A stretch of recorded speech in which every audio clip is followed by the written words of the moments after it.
А это такая замечательная статуэточка.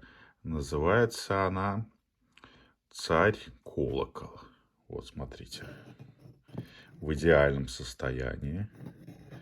В очень хорошем. Просто замечательном. Вот все целое. Обычно у нее проблемы, что вот эти люди, вот эти вот какие-то сломаны, потому что они хрупкие. Это болезнь этой статуэточки. Скульптура Гуревича.